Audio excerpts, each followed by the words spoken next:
अगर मैं आपसे कहूँ कि आप एक गाड़ी को बैलेंस या मुतवाज़न कर सकते हैं सिर्फ अपने जिस्म के वज़न से, तो क्या आप मानेंगे? इस बात को समझने के लिए इस वीडियो में सियाल या अंग्रेज़ी में जिन्हें हम कहते हैं फ्लूइड्स और पास्कल के उसूल या प्रिंसिपल के बारे में हम जानने की कोशिश करेंगे। तो फ्लूइड्स या सियाल एक ऐसी चीज़ है जिसकी अपनी कोई शक्ल या साख्त नहीं होती। जिस चीज़ में उसे हम डालें ये उसी की शक्ल इख्तियार कर लेते हैं। मिसाल के तौर पर हमारे पास एक गुब्बारा है जिसे हमने पूरी तरह से भर लिया है पानी से, तो पानी का सांचा या शक्ल वही होगी जो कि इस गुब्बारे की शक्ल है। और अगर हम इस गुब्बारे को दबा दें कुछ इस तरह से, तो पानी का सांचा भी कुछ इसी तरह से बदल जाएगा।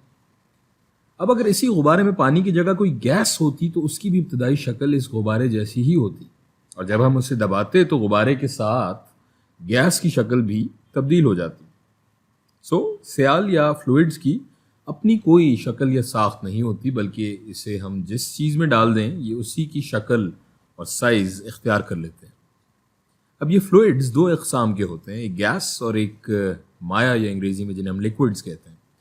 लेकिन इन दोनों इकसाम में बहुत ज़्यादा फ़र्क है, क्योंकि गैस सिकुड़ सकती है या अंग्रेज़ी में जिसे हम कहते हैं कंप्रेसिबल होती है, और ये बहुत बड़ा फ़र्क है। इसका मतलब है अगर मैं वो गुब्बारा लूँ जिसमें गैस भरी हुई थी और उसे चारों तरफ से दबाऊँ तो गुब्बारा दब जाएगा या सिकुड़ जाएगा या कंप्रेस हो जाएगा, और गैस का हुज्म या वॉल्यूम कम हो जाएगा। लेकिन इसके बरक्स माया या लिक्विड्स तकरीबन इनकम्प्रेसिबल होते हैं। यानी कि अगर हम वही गुब्बारा लें जिसमें पूरी तरह से पानी भरा हुआ है और उसे चारों तरफ से दबाने की कोशिश करें तो उस गुब्बारे के हुज्म में कुछ ज़्यादा ख़ास फ़र्क नहीं आएगा। अब इसी कॉन्सेप्ट की मदद से हम एक अजीबो गरीब मशीन को देखते हैं ज़रा। ये एक ऐसी मशीन है जो कि दिखने में आपको एक यू शेप की ट्यूब की तरह लग रही होगी। इसका एक सर ज़रा पतला है और दूसरा इसके मुकाबले में थोड़ा चौड़ा है। इसके पतले सर का क्रॉस सेक्शन एरिया हम A1 फर्ज कर लेते हैं और दूसरे का क्रॉस सेक्शन एरिया A2। अब हम इस ट्यूब को अगर पानी से भर दें इस तरह, और इस पानी को यहाँ इसके पतले सर की तरफ से नीचे धकेलें तो ये नीचे दब जाएगा, लेकिन दूसरी तरफ से ये ऊपर आ जाएगा। अगर हम इसे इस पिस्टन की मदद से इस तरह कुछ नीचे धकेलते हैं तो ये इसका फासला हो जाएगा D1, यानी कि पानी का लेवल पहले यहाँ था और धकेलने के बाद यहाँ आ जाएगा, यानी ये कुछ D1 नीचे आ गया। अगर हम इसे यहाँ से दबाएंगे तो ये यहाँ दूसरी तरफ से ऊपर आ जाएगा कुछ इस तरह, और यहाँ जो फासला बढ़ा है या जो लेवल बढ़ा है पानी का उसे हम लिख लेंगे D2 मीटर्स। अब जब हमने पानी को यहाँ से दबाया तो इसके हुज्म के इतने हिस्से में खिसकाव आया। इसका वॉल्यूम या हुज्म हम लिख सकते हैं V1 बराबर होगा A1 इंटू D1, और ये जो हुज्म या वॉल्यूम दूसरी तरफ से ऊपर आएगा इसे भी हम लिख लेते हैं V2 is equal to V2 A2 into D2। अब ये दोनों हुज्म या वॉल्यूम बराबर होने चाहिए, क्योंकि हम जानते हैं कि अभी हमने ऊपर देखा कि लिक्विड्स तकरीबन इनकम्प्रेसिबल होते हैं, यानी कि जो वहाँ वॉल्यूम डिस्प्लेस हुआ नीचे गया, यहाँ जो ऊपर आया वो भी उतना ही होगा। इसे हम लिख सकते हैं कि ये A1 D1 is equal to A2 D2। अब यहाँ तक तो बात ठीक है, लेकिन आपके जहन में सवाल उठ रहा होगा कि ये सब हम कर ही क्यों रहे हैं। इस मशीन में अब हम वर्क के कॉन्सेप्ट्स लगाएंगे और इसकी मदद से लिक्विड्स में दबाव या प्रेशर के बारे में हम जानने की कोशिश करेंगे। यहाँ पर पहले पिस्टन इस लेवल पे थी और हमने इस पर एक कुव्वत लगाई नीचे की तरफ इस तरह से। इसे हम लिख लेते हैं इस फोर्स को या कुव्वत को F1, जिसकी वजह से इसने पानी को कॉन्ट्रैक्ट कर दिया या सुकेड़ दिया या नीचे की जानिब धकेला, जिसे हमने D1 दिखाया। जो खिसकाव पैदा हुआ नीचे की सम्प में वो D1 था, यानी इस पर हमने कोई मस्बत काम या पॉजिटिव वर्क किया। हम इस ट्यूब के चौड़े सर की तरफ भी एक पिस्टन लगा लेते हैं।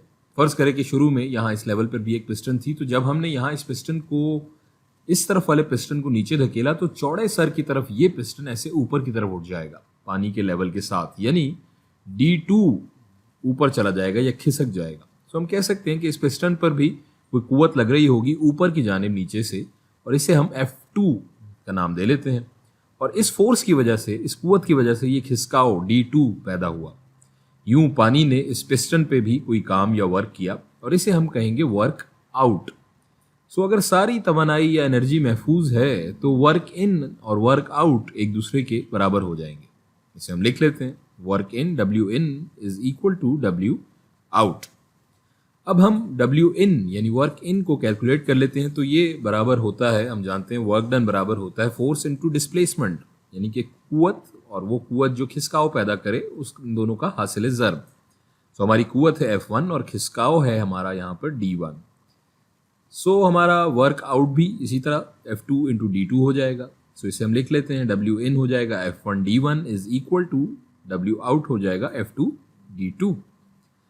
अब ये डिस्प्लेसमेंट या खिसकाव की वैल्यूज़, ये हमने जो ऊपर जो हुजम की या वॉल्यूम की इक्वेशन मालूम की थी, यहाँ से हम इसको रिप्लेस कर सकते हैं। तो यहाँ अगर हम देखें तो D1 बराबर हो जाएगा V1 बटा A1 के। सो इसे अब हम इस फॉर्मूले में रिप्लेस कर लेते हैं। F1 इंटू D1 की जगह ये आ जाएगा V1 बटा A1 is equal to F2 और यहाँ D2 की जगह आ जाएगा V2 बटा A2। अब अगर हम ध्यान से देखें तो फोर्स डिवाइडेड बाय एरिया यानी कि कुवत बटा रकबा बराबर होता है प्रेशर या दबाव के। सो इसे हम यहाँ दोनों तरफ रिप्लेस कर लेते हैं P1 और P2 से। सो ये हो जाएगा P1 into V1 is equal to P2 into V2। और अब हम जानते हैं कि वॉल्यूम V1 और V2 ये हुजम जो हैं ये दोनों बराबर हैं, तो ये दोनों तरफ हम इसको काट सकते हैं, क्योंकि ये दोनों बराबर हैं तो ये कट जाएंगे और हमारे पास रह जाएगा P1 is equal to P2, यानी जितना दबाव या प्रेशर हमने इस पतले सर वाली साइड पर लगाया उतना ही ये पानी इस तरफ चौड़े सर की तरफ वाले पिस्टन पर कुवत लगाता है।